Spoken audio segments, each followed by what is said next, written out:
Ibrutinib was obviously the first BTK inhibitor that was approved and led to, really a long progression-free and overall survival for patients with CLL. But there are a very big proportion of patients who end up discontinuing therapy secondary to side effects. And again, big ones we think about are atrial fibrillation or bleeding. But there are some other bothersome ones like the joint aches and pains, skin changes, nausea at times, diarrhea. That cause these patients to want to discontinue therapy. So recently, there have been 2 large studies reported either in final form or in preliminary data that have compared Ibrutinib to the second generation BTK inhibitors.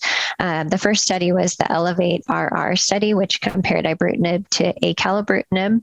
And in this study, the authors found that the drugs were equally as efficacious in relapsed and refractory CLL patients. And this was a specific population of deletion 17p or 11q patients. But they found that Acalabrutinib was more tolerable. And so this study, I think, will lead to a lot of patients changing over to Acalabrutinib compared to Ibrutinib just for tolerability reasons.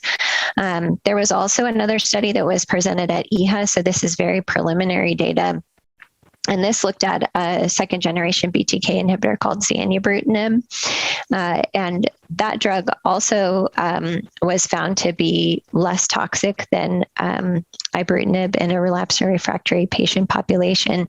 However, the difference was the study was designed differently, and Zanubrutinib also actually showed superiority in terms of overall response rate to Ibrutinib.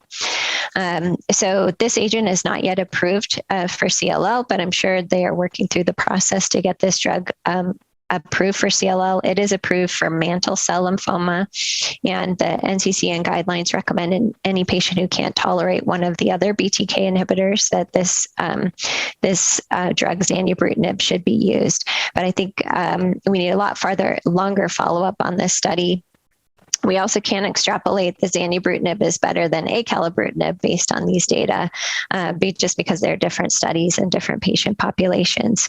But I think that the second generation BTK inhibitors are really going to become more prominent in the clinic based on these studies.